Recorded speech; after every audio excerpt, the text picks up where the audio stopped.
Hello Active Essex, my name's Claire. I am a nutritionist, so I will be answering all your wonderful questions that you've sent in on this Girl Can Facebook page. I hope you're enjoying the programme so far. I've got a wonderful array of questions here around adult nutrition, children's nutrition, nutrition around exercise. So there's quite a big topic here to cover. In case there's a bit too much information to take in one go, I advise to get a pen and paper. You can jot some bits down, but also if you want to head over to either my Instagram or Facebook page, which is at Clare Brooks BSc.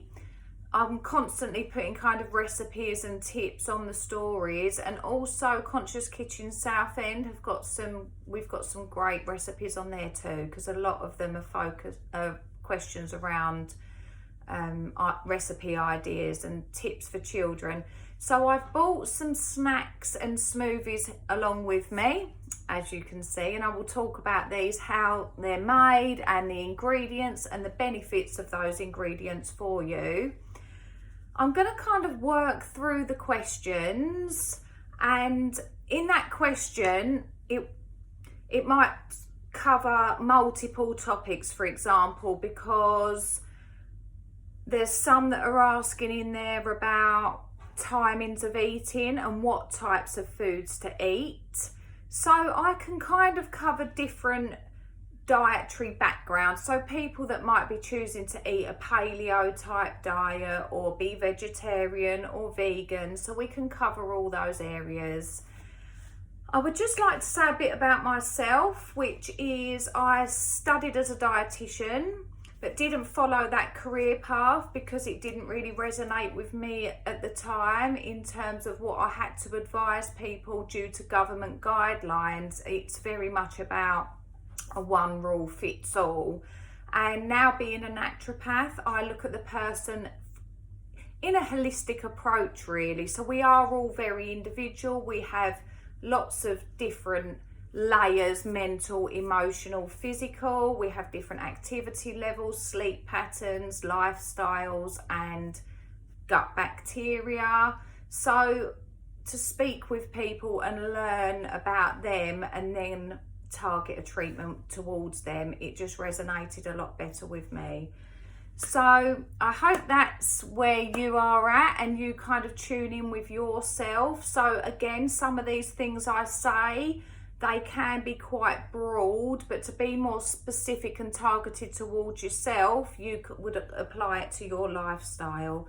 So there are a couple of questions actually that are quite specific to the individual, and I can point you to a place where you can work out kind of your calorie intake or the protein amounts you need, and those kind of more specific questions. There will be somewhere online that you can work that out. So thanks for your questions, they're great, a real wide spectrum of questions, so we'll jump straight into those. They were put on this Girl Can page on Facebook, so they're all taken from there. And the first question was from a lady who's just completed the Couch to 5K, and she doesn't have time to eat a big meal before she carries it out and feels it's too late when she finishes to then have a big meal. So I will talk about that first. It is ideal really to eat a good 2 hours before you exercise. Now, your reason for exercising, the type of exercising, so the duration, the intensity, all comes into this, all needs to be taken into account when we think about the food and the energy that's going to be required to carry out that exercise.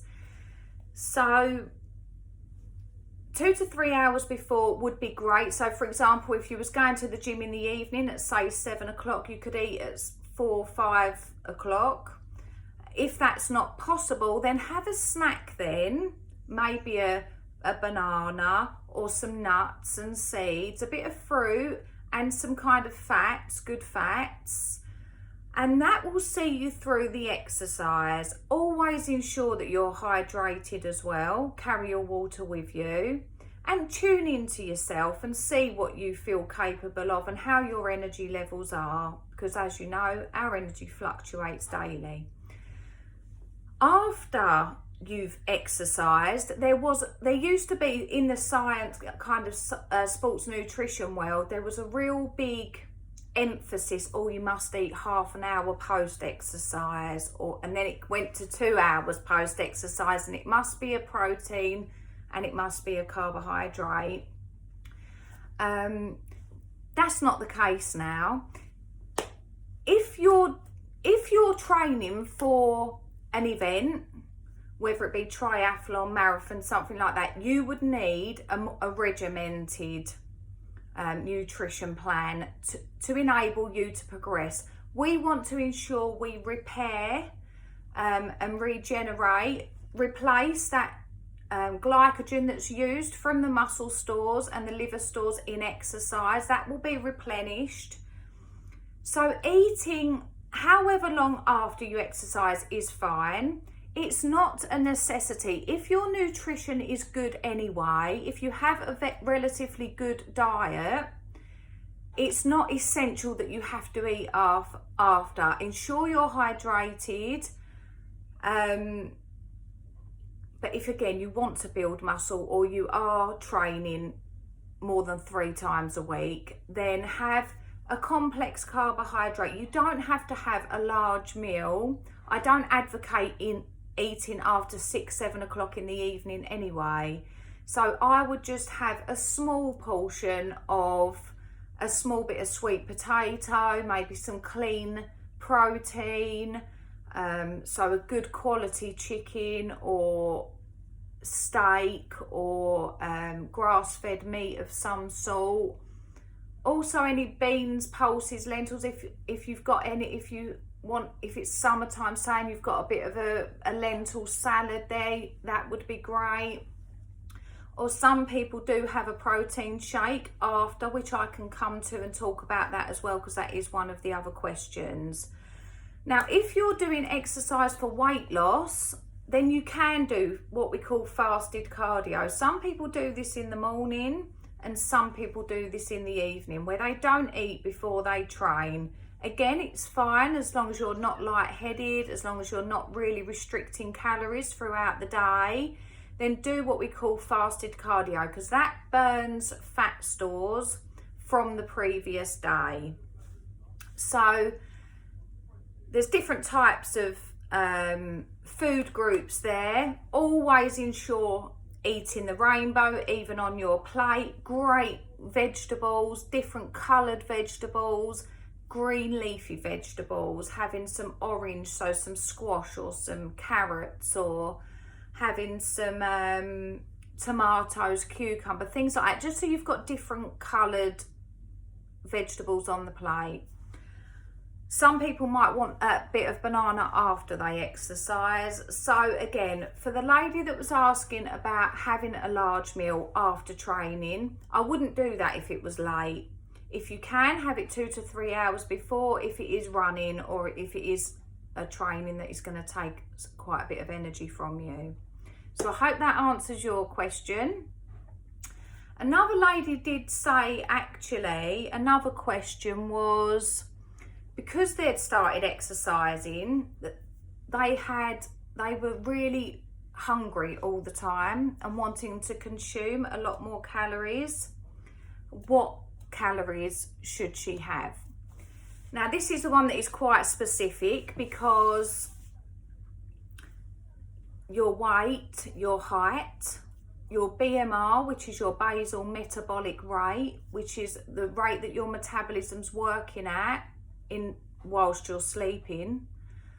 These all need to be taken into account, along with your activity levels. How active are you?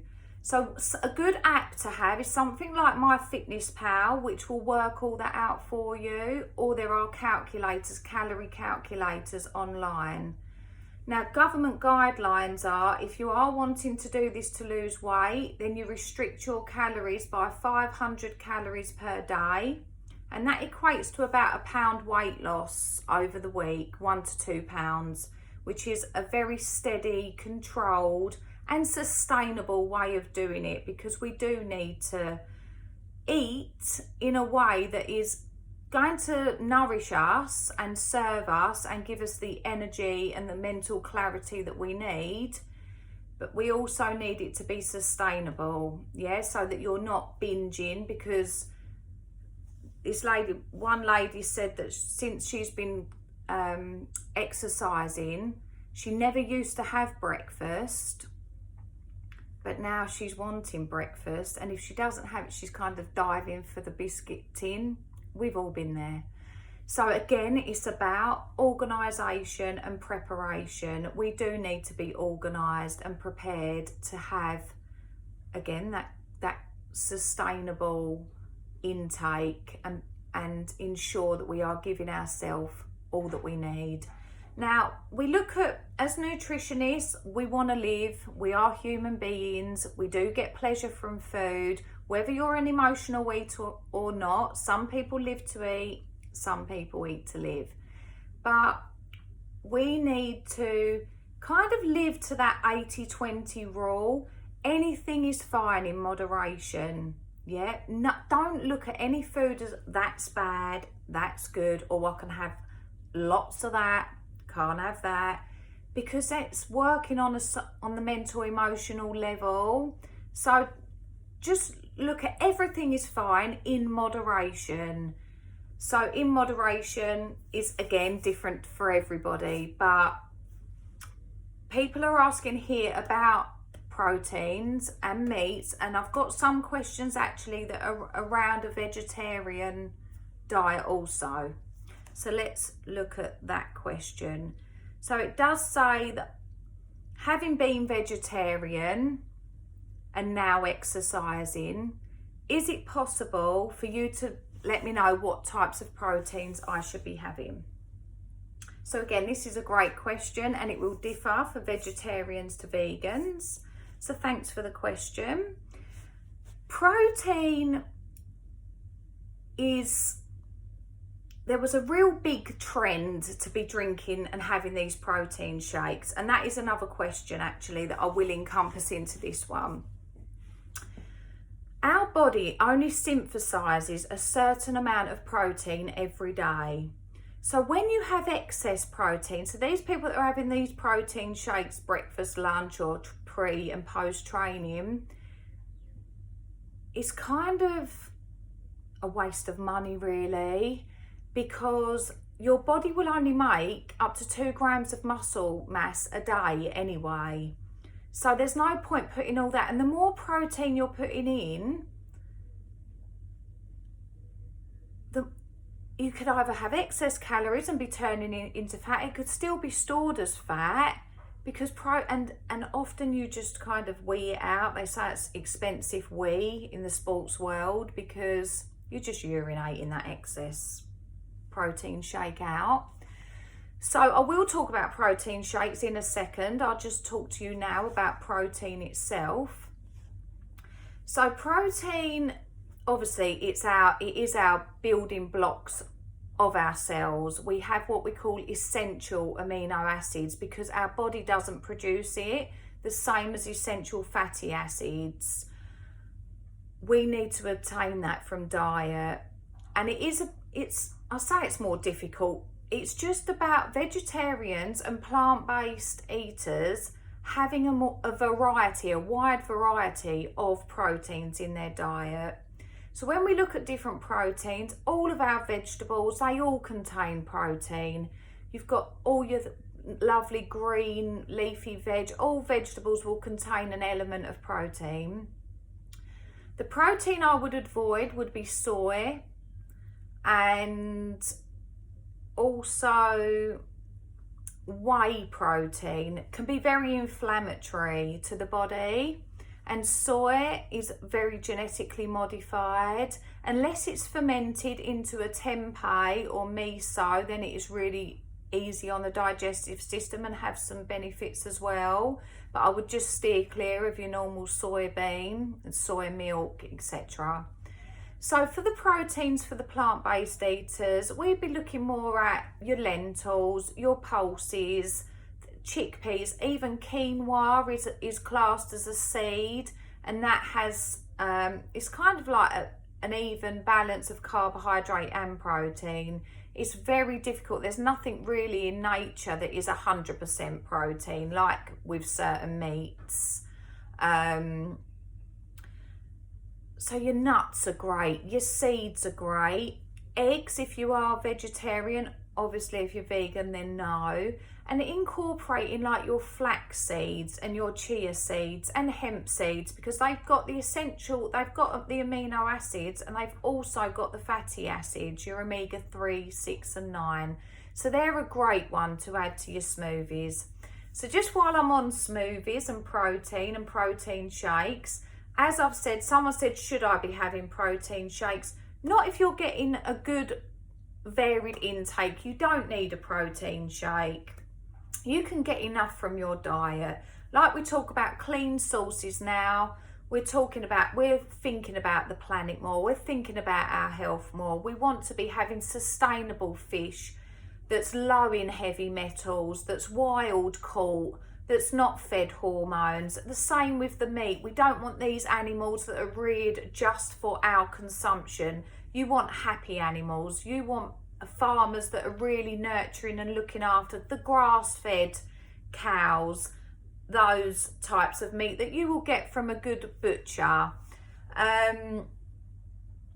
And again, steer clear of the whey proteins and the soya base. There are pea proteins. I myself use a collagen. 80% of our protein in the body, from bone marrow to hair, skin, nails, collagen, it depletes as we get older. So that is one supplement that I definitely recommend. You can always PM me and ask me for, if you can't find on my social media, what I recommend. I can send you links for that. If not, if you are plant-based and you are wanting to up your protein intake, then I've also got what I call vegan aminos.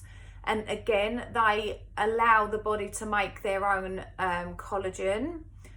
So let's just show you here what I've got. This is my breakfast, and I will talk about breakfast ideas in a moment because that was another question. So in here, this is great for kids without the collagen because they don't need it till teenage years, about 14, 15 actually. But in here I've got, it's like a nice chocolate milkshake that the kids can have, and you can really put in different types of fats in there and they won't know about it, so it's great. I have got a small piece of a banana. Whenever your fruit is about to go off or the bananas get brown, always just chop them up, stick them in the freezer. Same with the berries this time of year, your strawberries, your raspberries, blueberries, put them in the freezer. So in here I've got about a quarter of a frozen banana. I have got almond milk. I have got hemp seeds, and I've got raw cacao. Sometimes if I get to the farm, I will use raw milk. You can buy that straight from the farmer, and that's great for kids these days because it's got the enzymes in it that break it down in the gut. If your child does like milk, that's the best route to go down. So a plant milk, you can use any plant milk really. Like I say, just steer clear of soy. The cacao is great for, it's a #1 antioxidant in the world, which is anti-aging, fights free radicals, great for the body, great for the immune system. So, and the cacao on its own is very bitter. I've made also, which I'll talk about in a minute, these power balls for the kids that's also got cacao. So this can be a nice milkshake. I've put my unflavoured collagen in here.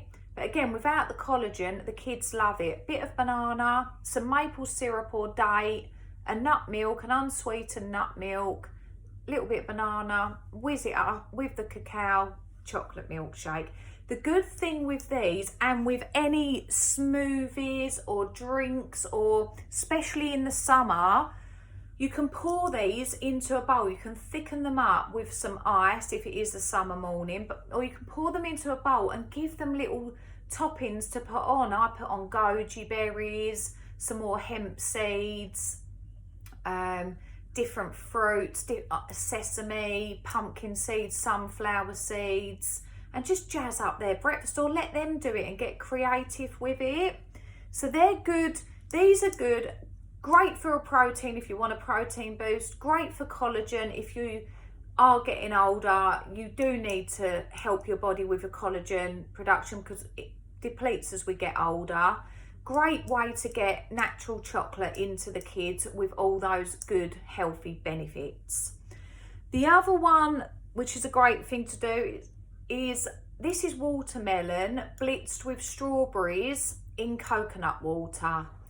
Great for ice lollies. Great to just slice up watermelon, put it in the freezer. Quick, easy ways that instead of having all these artificial colourings, flavourings, preservatives in the ice creams and lollies that you buy, you can make your own lollies really cheap and easy with lots of different fruits, and just try and test it because some are nice and some are not so nice.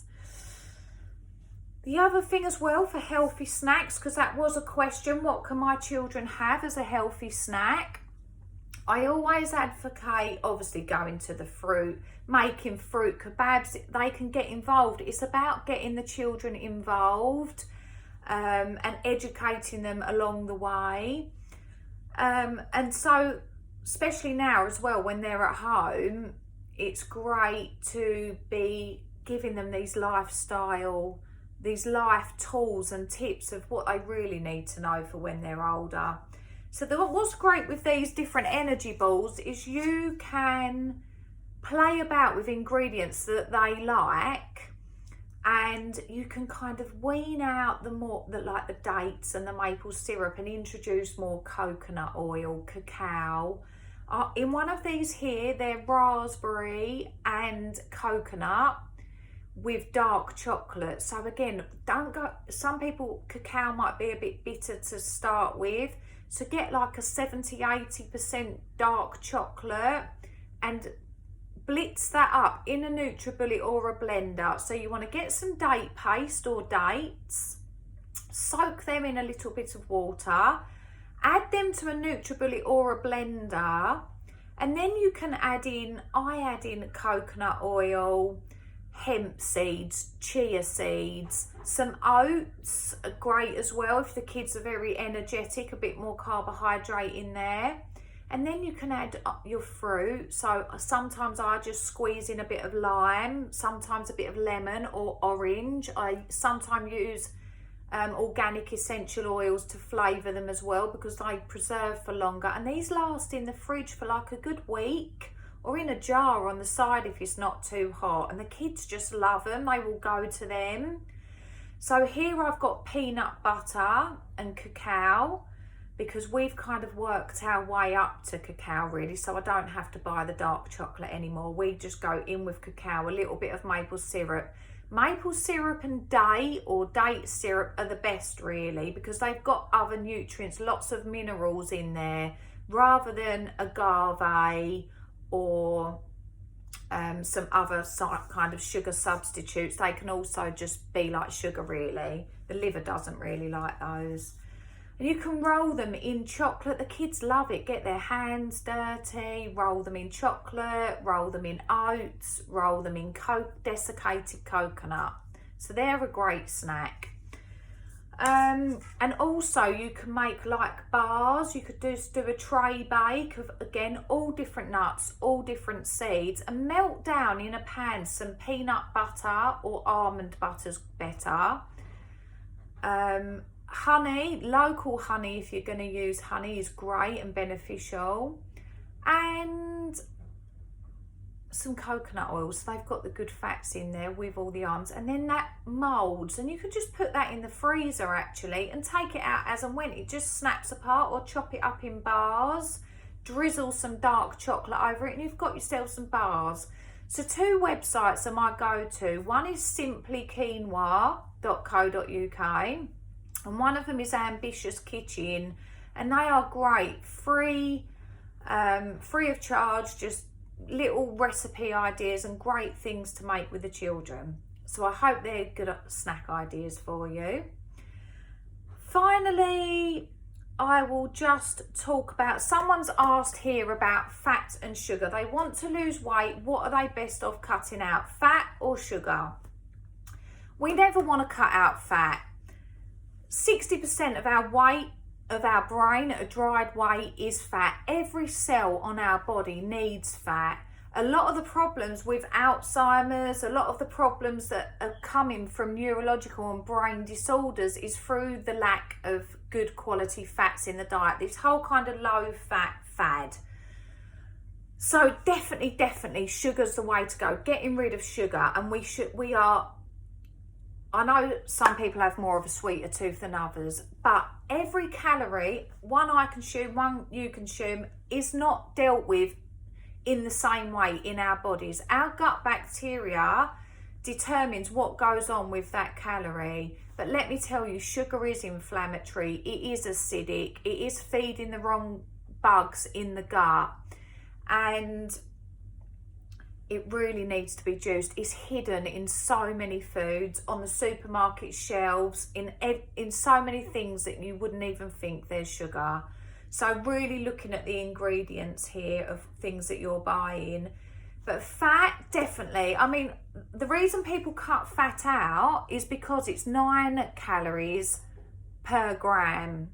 9 calories, per gram, whereas carbohydrate and protein is only 4 calories, per gram. So people think if I cut out fat, I'm going to reduce them calories quicker and lose weight quicker. Not the case.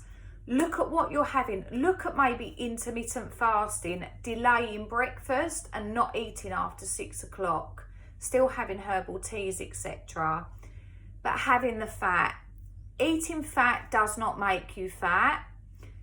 Just have good quality fat. Don't be having those processed oils, again, that are inflammatory, that create toxins that are stored in fat cells. You want to be having clean fat. You want to be having good quality olive oil, avocado oil, coconut oil, eating coconut oil, eating avocados, having your macadamia nuts, good nuts that are high in fat, but only a couple of them.